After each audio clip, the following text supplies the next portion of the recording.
On one of the small islands just outside of Vancouver, there's a restaurant called Pilgrimme. It's been getting great reviews and winning some awards.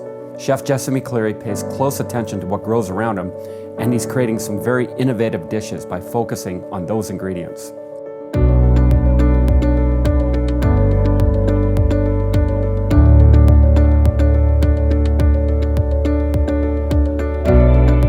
Pilgrimme restaurant's on Galiano Island.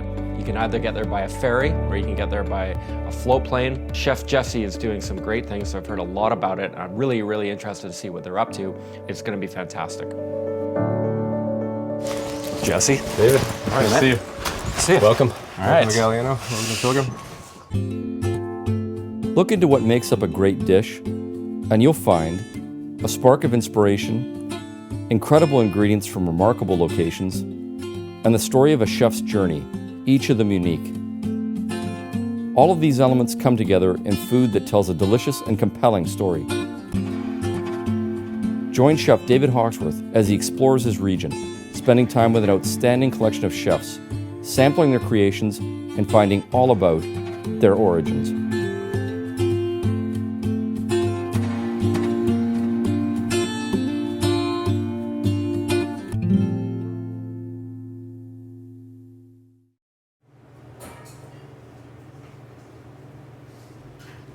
My name's Jesse McCleery. We're on Galiano Island, British Columbia. I'm the chef, co-owner of Pilgrimme Restaurant.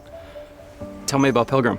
Yeah, so I mean, small restaurant, old house, farm-to-table cuisine, I guess you could call it. Just using what's around us. So super lucky to have a handful of farms within, 5-minute distance. Well, the wild foods are insane. Every couple of weeks we're finding new spots and things. So just trying to serve what's in season, what's in our region, and what reflects Galiano.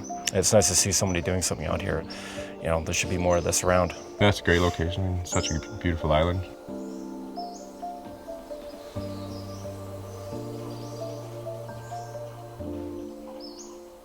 Galiano Island's just off the coast, British Columbia, between Vancouver and Vancouver Island. Population 1,200. Goes up quite a bit in the summer with tourists and the people that spend half their time here. Not tons of infrastructure here. There's a corner store, there's one gas station, there's a post office, there's no bank. It's hard to get internet. But it's pretty quiet. Lots of forests, lots of parks, tons of beach accesses, lots of places I still haven't seen. I've been here almost 3 years now. It's pretty incredible. So I think the people that are drawn to Galiano, in my perspective, and the people that live here, it's a bit of everything. There's a ton of artists on the island, everything from painting, sculpting, lots of ceramicists, potters. A lot of them are people that just want to live the quiet life, tend to their gardens. So what's up for today? What do you got planned? Quite a bit. I mean, the guys are getting ready for the weekend, so they're prepping, and I think we have time to step out, and there's some farm pickups we have to do. Everything's just starting to grow, so the kale, winter squash season's finally come to an end, and all the spring stuff's shooting up, so do some farm pickups. Be nice to go out in the water and get some bull kelp. Perfect. Nice, yeah. All right, let's do it. All right.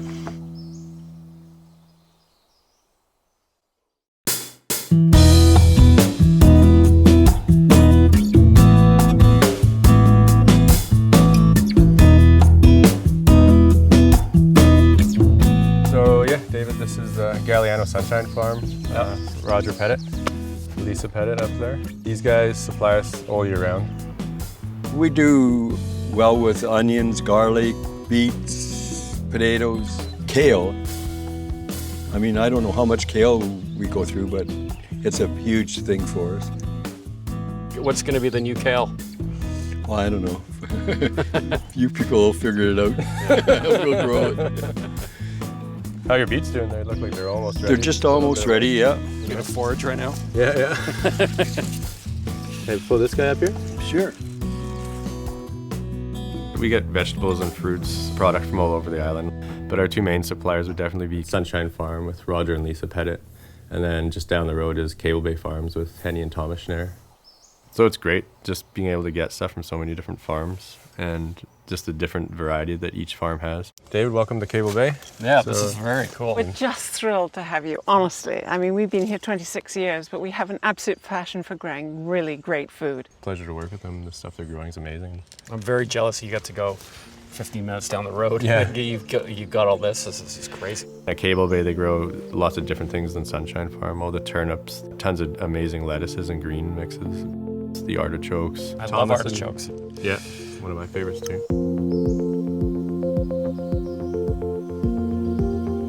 Well, of course, the absolute essence of the finest food lies in the quality of the soil. And the most beautiful thing that we've got going here is how we grow food. We grow organically, and what we do is we give back constantly in terms of compost, and we do cover crops, and then you till the soil in a very minimal way. And what all of that does is it constantly gives back the nutrients to the soil, which is really quite critical these days. Well, you can really taste the difference, right? Like, you know, when you get a box of like a carrots from down that way, like, you know, like hundreds and hundreds of miles away, it's being picked, you know, a month ago, it sat in a fridge, and then you try it, and then you try something over here. It's like two different things all together, right? I mean, it's... To me, the flavors are absolutely everything. They're kind of growing in a more harmonious way, they're not impacting the land so much. They're kind of growing with what does well together. Yeah, this is very cool. Yeah, some of the stuff they're growing in years from now are going to be pretty incredible with what they're starting there. I love it. Very jealous. May have to move. Yeah.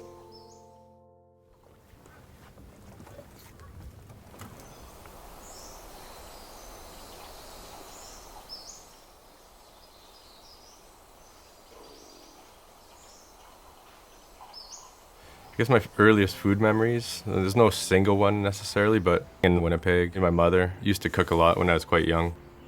I just remember her canning violets and just little things like that. She used to bake a lot. Lots of flans and cheesecakes. The first memory for myself actually cooking would be after my parents split up. I realized quickly that my father, he didn't know how to cook as much. I didn't realize, so I guess my mother was always doing the cooking, and when we split up, I went to live with my father. And then I realized he can't really cook actual meals. It's more like bacon and eggs or big salad.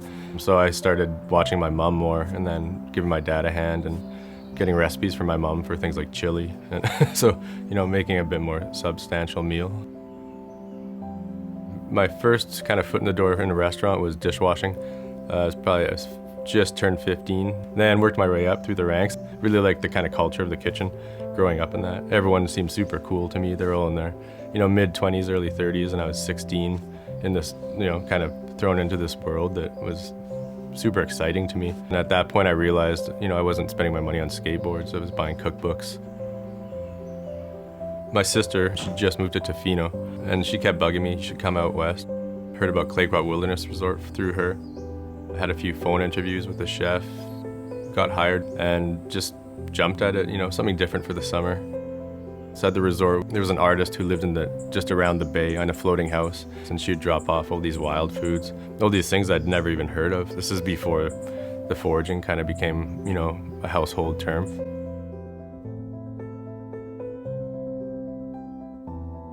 You can see why Jesse wanted to spend some time at the world-famous Noma in Copenhagen. He shares a very similar set of interests with Noma's René Redzepi. I'd read the book and I'd heard so much about it, all the awards they were winning. René Redzepi seemed like this incredible figure, kind of enigmatic, super creative, just someone that I'd love to meet. The one interesting thing was that Noma was using a lot of the same ingredients that we were using back at Claycrop Wilderness Resort that no one else was using, and he kind of made foraging like a household term. People knew what it was, and people, I think now more than before, were willing to try new things. Eating the wild sea vegetables that, you know, had sustained the first people in Canada like hundreds, thousands of years ago, that people kind of forgot about. All these wild foods that we walk across every day that are full of nutrients, full of flavor, that just got forgotten. And most people do, and I do as well, credit René Redzepi as one of the people to kind of bring them back and get people interested in them. So I was really interested in working at Noma, which is why I pursued the internship. which was accepted. Left October, I believe 30th, 31st for like a whole winter in Denmark. Yeah, Sonoma was a great experience. I'd heard the stories that, you know, you might get stuck peeling chestnuts for a week, like 18 hours a day, so, which is true in some regards. I just worked hard and made myself notice. It takes its toll on you, but you wake up just ready to go. Just the inspiration and working with all those people, the 25 nationalities from around the world and their stories, so that was super inspiring.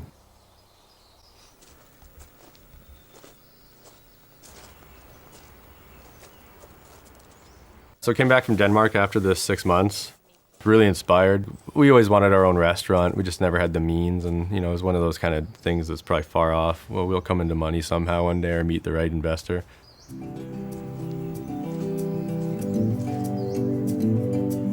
A good friend tipped us off about that little restaurant that's on Galiano. It used to be a French restaurant. It's been empty for almost 6 months now, and I'd never been to Galiano.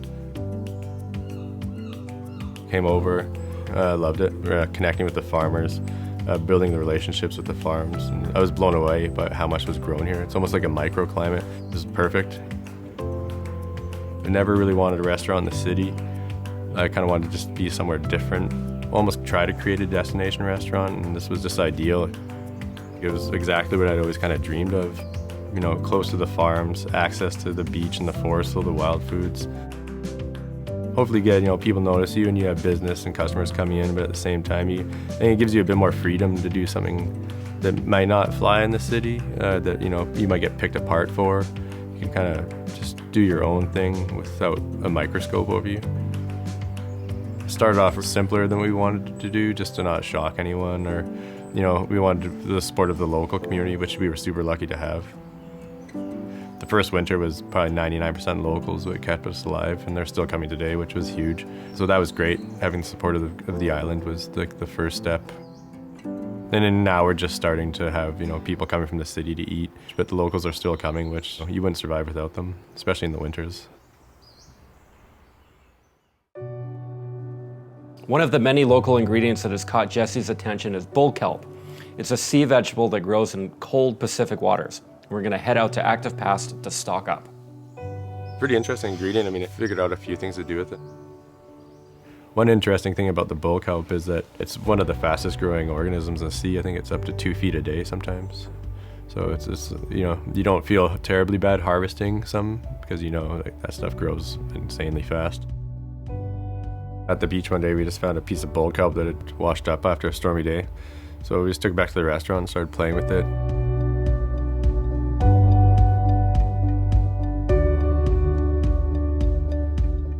I just peeled it one day to see what it would look like, and it was a super green, crisp vegetable, and so we pickled it just to tenderize it a bit, and it just picks up the pickle really nice, and it's got more for texture for sure, and it does have some umami-ness to it. It's incredibly clean and super alive.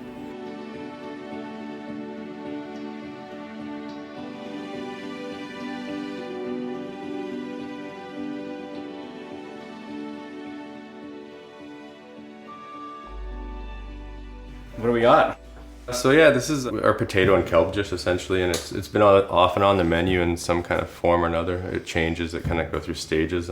Quite a few different components. Really nice new potatoes are just coming up now. We simmer them really slow and whey for 3 or 4 hours whole, and then we just slice them and keep them nice and crunchy, and just so we kind of wanted a fatty element to that as well, buttery fatty. So we caramelize buttermilk overnight, and then it comes out, we get the nice buttermilk curds, and we just essentially blowtorch them and char them. Take back some of the whey, which is really sweet from caramelizing overnight. Blend it back just to a nice consistency. We have so much whey left over from the buttermilk that that's what we cook the potatoes in for a few hours. And then the bull kelp kind of goes through lots of different stages. We played around with it for a long time. Like the stipend, on its own, it's very kind of bitter, but the texture is great. So we just sliced it thin on a mandolin. Super crunchy. And, yeah. So we sliced it thin on a mandolin, tried pickling it, let it sit for a few weeks, and we were really happy with it. It picks up the pickle really well. But we're trying to figure out how to get the sea flavor back. So the frond end of the bull kelp, like the wavy kelpy part, we dried it and used it as a powder, and it's super umami, and then we wanted more, so we had the smoker going one day, so we just threw some of the kelp in the smoker and then did the same process, and we ended up with this. So it's just smoked bull kelp and dried, and we just kind of powder it and then use it as a seasoning. Cool. So it's got nice smoke and really umami kind of sea flavor. So Wow, it's delicious. we put in butters and like everything. So it's like the kind of secret seasoning that adds really kind That's of really meaty neat. texture, meaty flavor.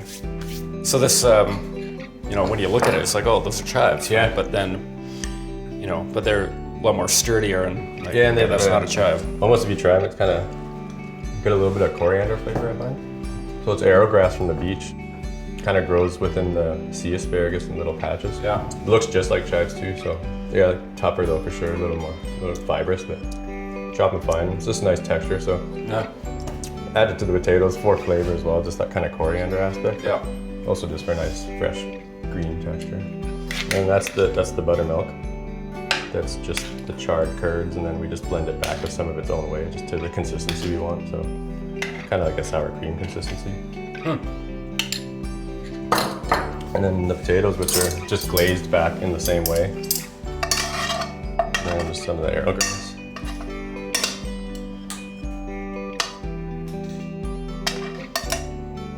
And so yeah, super simple dish. Just textures, the nice soft buttermilk, the slightly crunchy potato, the really sweet way, smoky bull kelp. And then we usually just top it with some of the nice pickled pieces for that acidity and crunch. Yeah.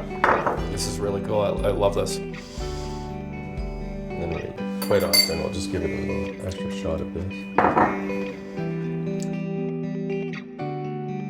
Do we get to try potato or? Yeah, for sure.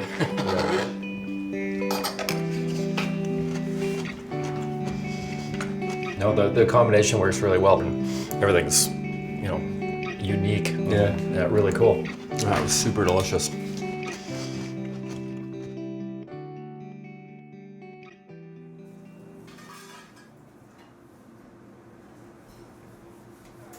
People always ask how we make dishes up or how we think of ideas, and I'd say there's not a lot of thought that goes into it in some ways. Like we don't all sit around and plan, and we don't have the test kitchen. It's just an organic process. We get ingredients, people give them to us, we figure out how to preserve them. If we have too many, we ferment them, we pickle them, and we just kind of take a look at all the ingredients we have and think what will work together. We never like plan out a dish from start to finish. Sometimes a dish will be on the menu for a day and we don't like it. Sometimes it'll stay for a month, and sometimes it changes every week. So.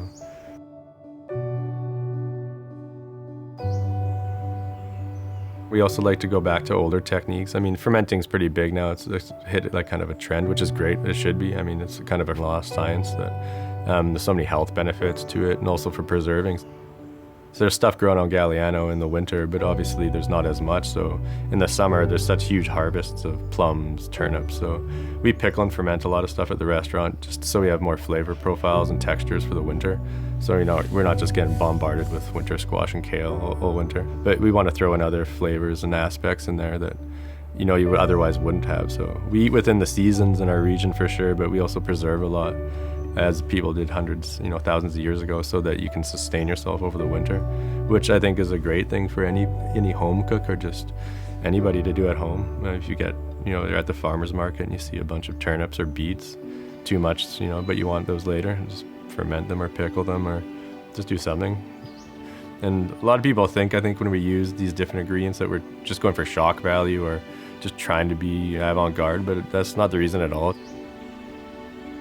Well, someone made a comment that was kind of pretentious a while ago, which I thought was funny because a lot of these foods were eaten hundreds of years ago, thousands of years ago as sustenance because they were wild and available. So I don't see how that could be considered pretentious, but we definitely don't do it for shock value. We're doing it for us to learn as well, and just to bring back something that grows wild around you in your environment that is part of the cycle of nature and the harmony that is here that we just kind of forgot about. And a lot of the stuff that's growing grows for a reason. It's sustenance for other animals or plants, and it grows in harmony with different plants.